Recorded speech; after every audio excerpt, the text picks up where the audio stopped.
नमस्कार दोस्तों, job official में आपका स्वागत है। आज हम हिंदी में करेंगे अवयव। दोस्तों, अवयव कराने से पहले मैं आपको ये बताना चाहता हूँ कि जो हमने जो है हिंदी का जो कंटेंट तैयार किया है हिंदी विषय का, वो भी जो है एनसीईआरटी और जो कंपटीशन की बुक्स होते हैं, मतलब बहुत सारी बुक्स पढ़ के तब जाके ये कंटेंट आपका तैयार किया, यानी कि जो स्टडी मटेरियल है आपका ये तैयार किया है। और इसमें प्रीवियस ईयर का भी जो पेपर कैसा आ रहा है उसका ध्यान रखते हुए कंटेंट तैयार किया गया है। ठीक है फ्रेंड्स, तो आपको जो है कंटेंट या स्टडी मटेरियल जो हमने तैयार किया है इसके बारे में सोचने की बिल्कुल भी जरूरत नहीं है। अगर आपने ये वीडियो देख ली तो अव्यय अगर आपके पेपर में आया तो आप जो है उसको है 100% सही करके आओगे, अगर ये वीडियो आपने अच्छी तरह देख ली। तो चलिए फ्रेंड्स, आज की वीडियो स्टार्ट करते हैं। तो अवयव क्या होता है? अवयव क्या होता है फ्रेंड्स? अवयव का मतलब होता है, आप जिस तरह ये शब्द अवयव है, व्यय का मतलब तो आपको पता होगा, आप सब व्यय करते हो, यानी कि अपना जो पैसा है व्यय करते हो। ठीक है, या फिर अपना जो है जो भी अपनी टाइम व्यय कर या अपना समय व्यय करते हो, कुछ भी चीज़ आप जो अपनी व्यय करते हो इसका मतलब तो आपको पता ही होगा। अगर इसके हमने आगे अ लगा दिया, यानी कि अव्यय, यानी कि व्यय ना करना, किसी भी चीज़ के आगे अ लगा देते हैं तो हम उसका मतलब क्या हो जाता है? अवयव का मतलब क्या हो गया? खर्च ना करना। ठीक है, यानी कि खर्च ना करना। ठीक है, तो आप हिंदी का जो है सबसे इम्पोर्टेंट चीज हिंदी में ये है कि आप शब्द से ही उसका पूरा जो है उसकी डेफिनेशन निकाल सकते हो, उसका अर्थ निकाल सकते हो। तो अब मैं इसकी जो इसकी परिभाषा की बात करता हूँ, क्या होगी इसकी परिभाषा? अवयव का शाब्दिक अर्थ होता है जो व्यय ना हो। अव्यव शब्द हर स्थिति में अपने मूल रूप में रहते हैं। इन शब्दों को अविकारी शब्द भी कहा जाता है। तो आपको कई बार सीधा पेपर में आ जाता है अवयव को क्या कहा जाता है? अविकारी शब्द। ठीक है, तो अब परिभाषा में क्या लिखा गया है? अवयव शब्द हर स्थिति में अपने मूल रूप में आते हैं, यानी कि जैसे वो हैं वो वैसे ही रहेंगे। ठीक है, तो इसके उदाहरण देख लगते हैं, जैसे जब, तब, अभी, अगर, उधर, परंतु। ठीक है, ये इधर उधर जो है सारे क्या होता है?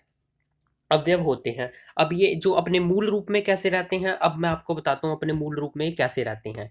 जैसे उदाहरण ले लेते हैं, सीता यहाँ से चली गई। ठीक है, सीता यहाँ से चली गई, मैंने ये बोला कि सीता यहाँ से चली गई। उसके बाद मैंने बोला कि राम यहाँ से चला गया। अब इसमें अवयव क्या है? यहाँ। यहाँ पे भी ये राम राम यहाँ से चला गया, यानी कि इसमें भी अवयव क्या हो जाएगा? राम हो जाएगा। ठीक है, अब देखो, सीता यहाँ से चली गई। ठीक है, यानी कि यहाँ से क्या हो गया? यहाँ पे देखो क्रिया चेंज होगी, चला से क्या होगी? यहाँ पे चली होगी। ठीक है, राम यहाँ से चला गया, यानी कि लिंग चेंज हो रहा है। लेकिन लिंग चेंज होने की लिंग तो इसमें चेंज हो रहा है सीता से राम में, लेकिन ये शब्द वैसा के वैसे ही है। ठीक है, इसके ऊपर कोई असर नहीं पड़ रहा, ये बेअसर है। ठीक है, यानी कि जो बेअसर शब्द होते हैं ना, जिन जो ना तो लिंग के कारण ना वचन के कारण, ठीक है, ना विलोम के कारण, मतलब किसी के कारण भी कोई चेंज नहीं होता उनमें, वो वैसे के वैसे रहते हैं। ठीक है, तो उसे क्या कहते हैं? हम अव्यव कहते हैं। ठीक है, जो अपने मूल रूप में रहते हैं, मूल रूप इसी से, यानी कि ये इससे लिंग में चेंज हो गया लेकिन इस सब पे कोई असर नहीं पड़ा। चला चेंज हो गया, क्रिया चेंज हो गई। ठीक है, क्रिया चेंज होगी यहाँ पे, लेकिन क्या होया? ये अवयव चेंज नहीं हुआ, तो इसे अवयव कहेंगे आप। ठीक है, तो नेक्स्ट चलते हैं। इसमें अवयव के 5 भेद जो बहुत इंपॉर्टेंट है, जो पेपर में बहुत बार पूछे जाते हैं, यही आपसे जो है पेपर में पूछा जाएगा। परिभाषा जो है बहुत ही कम पेपर में पूछी जाती है। ठीक है, तो अवयव के भेद भी जो है 5 है, किसी बुक में 4 भी दिए हैं, लेकिन जो इंपॉर्टेंट है जो पेपर में आते हैं मैं वो ही आपको कराऊंगा। ठीक है, तो अब किसी बुक में 4 भी हैं तो आप ये मत सोचना कि ये गलत करा दिया है। ठीक है, तो मैं अभी जो इंपॉर्टेंट है वो लेके चल रहा हूँ आपके लिए पेपर के लिए। ठीक है, तो क्रिया विशेषण अवयव। क्रिया विशेषण अवयव जिन शब्दों से क्रिया की विशेषता का पता चले। क्रिया की विशेषता का कैसे पता चलेगा? उदाहरण ले लेते हैं, घोड़ा तेज दौड़ता है। अब घोड़ा दौड़ता है ये तो सबको पता है, लेकिन अगर हमने उसके आगे तेज लगा दिया तो ये क्या होगी? उसकी विशेषता होगी। ठीक है, बच्चे चल रहे हैं, हम ये भी कह सकते हैं कि बच्चे चल रहे हैं, लेकिन अगर हमने ये शब्द लगा दिए कि बच्चे धीरे धीरे चल रहे हैं, तो ये क्या हो गया? ये उसकी विशेषता होगी। तो यानी कि इसको क्या कहेंगे हम? क्रिया विशेषण। यानी कि ये किसकी विशेषता बता रहे हैं? तो ये किसकी विशेषता बता रहे हैं? आपकी दौड़ने की विशेषता, यानी कि दौड़ना क्या होगी? यहाँ पे क्रिया होगी। और तेज क्या होगी? विशेषता, यानी कि क्रिया विशेषण। तो इसमें कौन सा अवयव हो जाएगा? आपका क्रिया विशेषण। नेक्स्ट चलते हैं, संबंधवाचक, संबंध बोधक अवयव। अब इसमें देखो क्या होता है, ये जो है आपका पेपर में जो है बहुत बार आता है, इसमें जो है बच्चों को कंफ्यूजन भी रहती है, आज आपकी सारी कंफ्यूजन दूर हो जाएगी। संबंध बोधक अवयव, जो अवयव संज्ञा के बाद आकर उस संज्ञा का वाक्य के दूसरे वाक्य से संबंध दिखाते हैं। संबंध का मतलब पता ही होगा, जिस तरह पिता का पुत्र के साथ संबंध, या आपका अपनी माता के साथ संबंध, संबंध यही चीज होता है, ठीक है।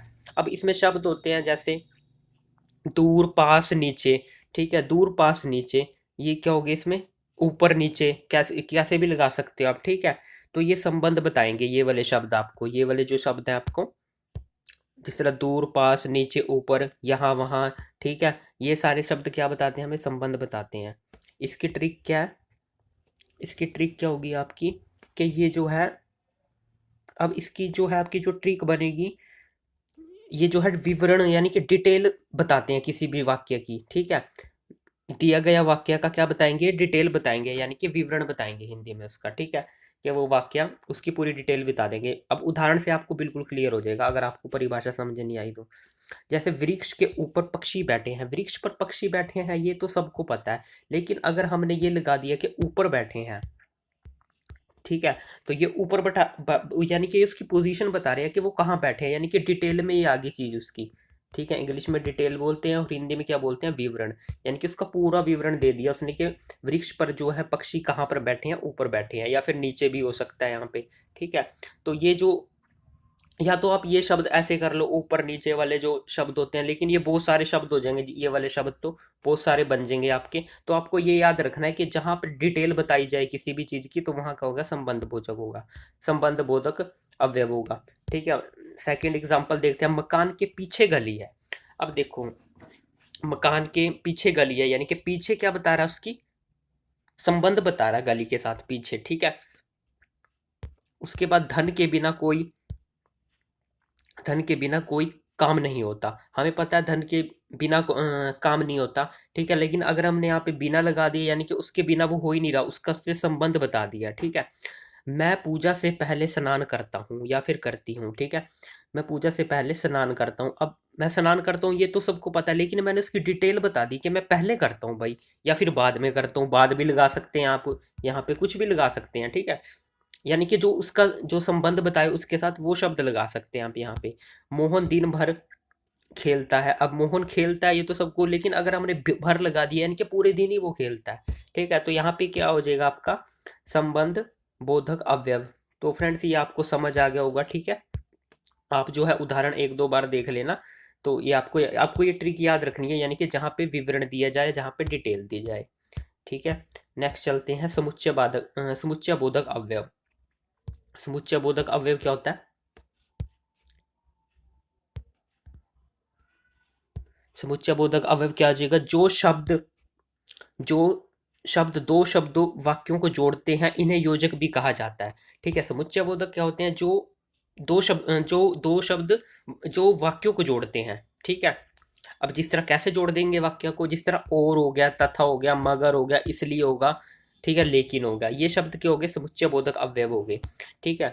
जिस तरह ये दो वाक्यों को जोड़ेंगे, कैसे जोड़ेंगे, आंधी आई और पानी बरसा, यानी कि आंधी आई और पानी बरसा, आंधी आई एक अलग वाक्य है और पानी बरसा एक अलग वाक्य है, इन दोनों को इसने जोड़ दिया। अगर मैं बोलूं आंधी आई पानी बरसा तो इसका जो है एक मीनिंगफुल नहीं बनता। अगर मैं बोलूंगा आंधी आई और पानी बरसा तो इसका जो है एक मीनिंग बन जाएगा आपका अच्छी तरह, ठीक है।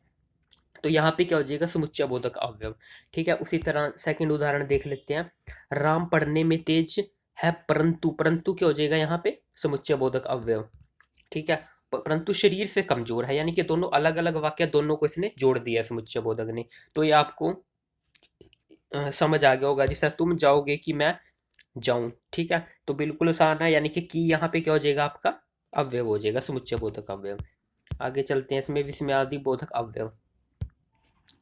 जिन अव्यव शब्दों से हर्ष, शोक, विस्मय, ग्लानि, लज्जा, घृणा, दुख, आश्चर्य का पता चले उसे विस्मयादि बोधक अवयव कहते हैं। जिस तरह हाय वह चला गया, अब हाय वह चला गया हम क्या बना रहे हैं कि शोक, यानी कि हाय वह मर गया, ठीक है। या अगर हमने ऐसे कह दिया हाय वह मर गया, यानी कि हाय क्या हो गया यहाँ पे, एक शोक वाली चीज होगी कि हमें शोक हो रहा है उस चीज का, ठीक है। आह स्वाद आ गया, आह मज़ा आ गया। अगर हम ऐसे बोलेंगे तो यहाँ पे क्या, यानी कि हमें खुशी हो रही है उस बात की।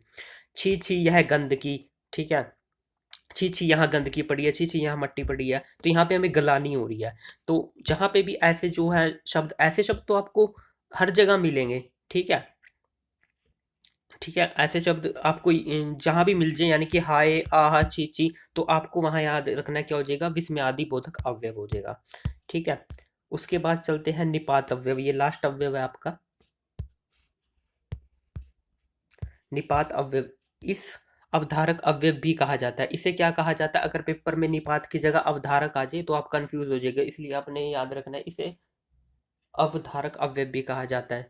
जिस शब्द से जोड़ देने का पता चले, यानी कि जिस शब्द से जोड़ देने का पता चले उसे निपात अव्यय कहा जाता है। कैसे पता चले जोड़ देने का, वो भी मैं आपको बताऊंगा। जिस तरह के रावण ने ही राम को मारा था, रावण ने ही राम को मारा, तो ही यहाँ पे क्या जोड़ दे रहा कि रावण ने ही, यानी कि ही क्या, कि रावण ने ही मारा था, और किसी राम ने ही मारा था रावण को, ठीक है, किसी और ने नहीं मारा। तो यहाँ पे जोर दिया जा रहा है, इसलिए रावण रावण के ऊपर, तो ये ही क्या हो जाएगा, यहाँ पे निपात अव्यय हो जाएगा। जिस तरह रमेश भी दिल्ली जाएगा, अब जिस तरह हम कई बार कह देते हैं, हमें कहीं जाना होता है, नहीं पापा मैं भी जाऊंगा, यानी कि हम जोर दे रहे हैं। ठीक है, तो जोर शब्द आपको याद रखना है, जहां पे भी जोर वाली चीज आ जाए तो वहां पे क्या हो जाएगा, आपका निपात अव्यय हो जाएगा। तुम तो कल जयपुर जाने वाले थे, यानी कि जोर दे के कह रहे हैं हम कि तुम तो कल जयपुर जाने वाले थे, तो यहाँ पे क्या हो जाएगा, आपका निपात अव्यय। तो अव्यय ये फ्रेंड्स आपके कंप्लीट हो गए हैं। अगर ये वीडियो आपको अच्छी लगी तो चैनल को जो है सब्सक्राइब करें, और वीडियो को दोस्तों के साथ शेयर करें। और ऐसी ही वीडियो आपको जो है हिंदी की जो है इस चैनल पे मिलते रहेंगी। Thank you friends.